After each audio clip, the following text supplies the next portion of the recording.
kapuso, handa na ba kayo para sa isa na namang unbelievable Sunday na puno ng wonderful experiments, mga eye-popping illusions at mga jaw-dropping tricks na sa unang tingin ay parang magic.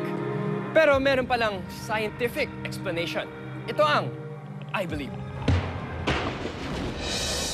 Ito na ang mga wonderful experiments na dapat niyong abangan ngayong gabi. Hot water, pwede nga bang gamitin pangtunaw ng matigas na bakal? Kandila sa loob ng garapong may tubig. Lulubog o lulutang? Tubig plus magic powder equals instant snow bath.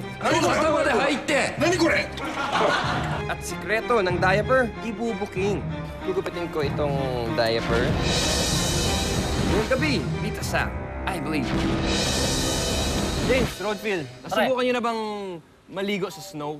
Hindi pa, pero gusto namin i-try yun. Di ba, Rod? Oo, kaya lang parang imposible naman yun kasi wala namang snow dito sa Pilipinas. Oo nga. Problema ba yun? E di, gumawa kayo ng sarili niyong snow. Sariling snow? Paano yun? Ganito. Isang malaking aquarium na may lamang tubig ang gagamitin sa experiment na ito. Natatawagin nating instant snow bath. Hihiga ang lalaki sa loob ng aquarium. Tapos ay bubuhusan ng white powder ang aquarium at hahaluin ito. Ilang sandali pa ay parang magic na magiging parang snow ang kanina'y tubig na laman ng aquarium. Ang cool nun, ha? Yung tubig, naging snow. Teka, ano ba yung pulbos na nilagay doon sa tubig? Tawag doon slush powder. Isabel, please explain. Slush powder ang common name. Pero ang scientific term na ito ay sodium polyacrylate. Karaniwang ginagamit to sa mga diapers ng mga baby. Ah, okay. Sodium Yung powder. polyacrylate. Ang white powder na binuhos sa aquarium na may tubig ay super absorbent polymer or sodium polyacrylate. Ang super absorbent polymer ay may kakayahang gawing solid ang liquid sa pamamagitan ng pag-absorb nito ng tubig. Nagagawa nila ito dahil ang mga hydrogen sa polymer ay nagbabond sa mga water molecules ng tubig. Kapag ang mga water molecules ay naging isa sa molecules ng polymer, ay unti-unting nagiging solid ang kanina'y liquid water. Ang kailangan lang ay haluin ang mga polymer sa tubig para ito ay mag-bond ng husto. Ang solid form na nabubuo kapag na-absorb ng super absorbent polymer ang tubig ay parang snow ang itsura. Isa sa mga gamit ng super absorbent polymer ay ang diaper.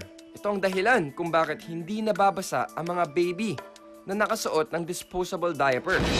Mga ka-I-Believe, gusto niyo bang malaman ang sikreto ng diaper na ito?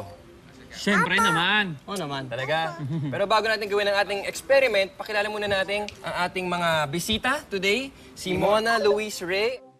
Yes. And si Kyle Ocampo from Munting Heredera. Yes, Hi. welcome to I Believe. Welcome. Excited na ba kayo mag-experiment? Talaga, ha? Experiment tayo! Kailangan natin ng diaper, ang ziplock,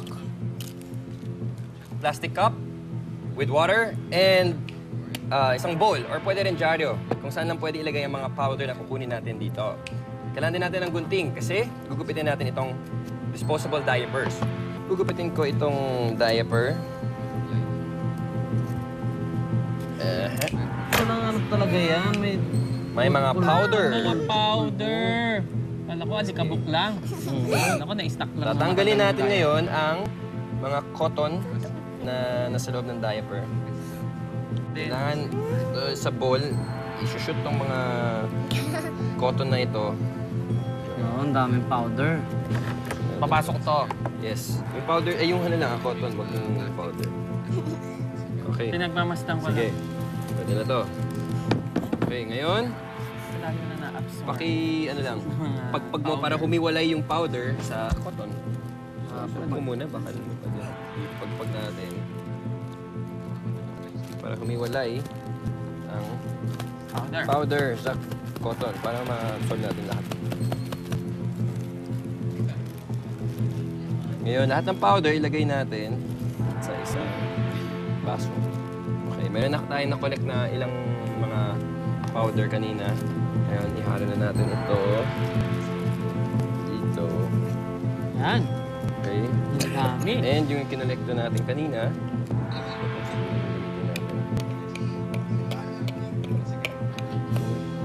Okay, ngayon.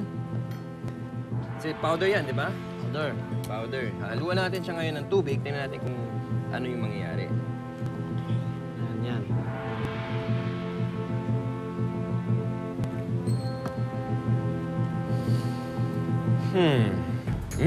Ayan, oh, ano yan? Wow! Tumigas yung tubig! Ba't ganon? Di ba? Nag-crystal siya. Naging powder din? Oh, di ba? Wow! Ayos ba? Ano, nabilib na kayo? Ang polymer sa loob ng diaper ay mahabang chain of repeating molecules na kung tawagin ay monomer. Ang super absorbent polymers ay mabilis mag-expand kapag nababasa dahil ang tubig ay hinihigop ng mga molecules ng polymer. Para silang giant sponge na kayang mag-absorb ng 800 times their weight in water. Ang bulak sa loob ng diaper ay nandoon para ikalat ang polymer powder. Ito ay para lumawak ang kakayahan ng diaper na sipsipin ang liquid kapag umihi na ang baby. I believe. Gusto niyo bang malaman kung kaya nga bang tunawin ang bakal gamit lang ang mainit na tubig? Alamin ang logic behind the magic sa pagbabalik ng I Believe.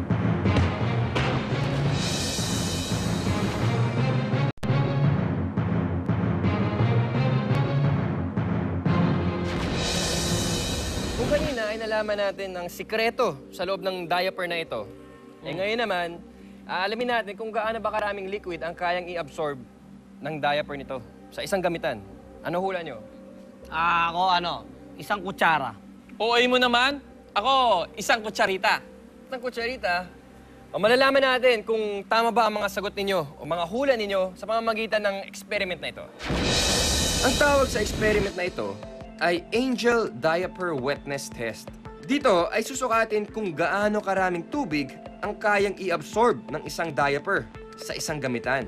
Makikita ang 50 pirasong plastic cups na may lamang tubig. Isa-isang ibubuhos ang lamang tubig ng plastic cup sa diaper.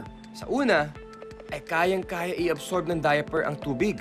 Pero pagdating sa pang-32 plastic cup, ay tumulo na ang diaper. Ibig sabihin, ay hindi na nito nakayanan ang volume ng tubig na naa-absorb nito. Sa kabuuan, ay mahigit sa kalahating plastic cups ng tubig ang nakayanan i-absorb o sipsipin ng diaper dahil sa super absorbent polymer na slush powder. I believe. Guys, sabihin niyo nga sa akin kung ano ang laman ng aquarium tank na ito. Nakikita ko tubig, tsaka tubig. Sigurado ka? Ako may nakikita akong iba eh. Ano? Water, water, water. Ay, nako. Kayo talaga. Paano kung sabihin ko sa inyo na bukod sa tubig, ay may iba pang laman yan? Parang may laman, walang laman. Ang linaw-linaw, oh. Linaw-linaw, tubig lang yan. Talaga, ha? Oo. Sigurado kayo, tubig lang, ha? Oo, kitang-kita naman eh. Kids, please show them kung ano ang laman ng tubig. Laman na yan. Wala nang laman yan. Ay! Hala! Ayos ka lang. Paano nangyari yun? Oh, parang sago, oh. Di ba? Sige pa, kunin niyo pa. Ba't di namin nakikita? Damihan niyo. Wow! Ibang klase! May mga hulin ba yan? Oh, ayos, di ba? Beauty! Yan yung tinatawag dyan, mga jelly marbles. Isang uri yan ng polymer. O, di ba? Malin lang Ang dami tayo, yan. ha? Gusto mo, gawa rin tayo ng experiment. Experiment tayo! Oh, mga kids din, ito sa inyo. Kids. Sige. Pala. Kids din yan, mga batang isip. Ha? Sige niya. Nakikita niya ngayon. Mamaya, mawawala yan. Hindi ako makasingit dun. Dito naman. Okay. Ito, gusto niyo pa? Ito pwede. Bukas na. Mauna na kami, ha? Gentleman first. Mauna ka? Bata ka pa? Mauna ka na? Ang dami pa po, oh. Sige, buos. Oh, yeah! Wow! Be gone! Oh! Nasaan na siya? Nawala lahat! Wala na. Hala! Galing, oh. Dito naman, dito naman. Nasaan na yun? Subukan natin kung kakayanin Ito pa naman, natin. oh, tignan natin. Ma-disappear yung ating Mawala mga rin, oh. crystal. Jelly. Wow! Ayos! Wala na rin siya, oh. Sandali, hindi pa tapos ang Parang experiment natin. Nakikita niyo ba kung ano yung nasa ilalim ng bowl nito? Hindi eh. Kailangan ko tulong mo, partner. Pakibuhusan ng tubig. Wag yan! Hindi, wag yan. Ay, di ba tubig? Ano ka ba? Di mo nakita, may laman yan. Sabi ko nga, hindi ko napansin eh. Ayan. Di ba? Bigat na. Op. Oh! Oh, ngayon, nababasa niyo na. Oh! I believe! Ang transparent jelly marble object na nakababad sa tubig sa bowl ay isang halimbawa ng super absorbent polymer na kaya mag-absorb ng 300 times ng weight nito sa tubig. Ang hydrophobic spheres na ito ay approximately 99% water. Ito ang dahilan kung bakit nagagawa nitong i-refract ang light na tumatama sa transparent bowl at tubig. Dahil sa refraction ay hindi nakikita ang jelly marbles sa tubig dahil pareho ang kanilang index of refraction. I believe. Ano bang mangyayari kapag binuhusan mo ng tubig ang isang garapon na may lamang kandila? Lulubog ba o lulutang? Siyempre, lulubog. Hindi, lulutang yung kandila. Ano ka ba lulubog? Lulutang. Lulubog. Lulutang. Lulubog. Huwag na kayo magtalo dyan. Abangan niyo na lang ang sagot sa tanong na yan sa pagbabalik ng I believe. May alam ba kayong mga experiments na parang magic? Pero may scientific explanation pala. Mga ka-I Believe, ipadala ng mga kabilib-bilib na video nyo sa amin Dahil if you believe, I believe. sa Sunday Grande sa gabi ng GMA.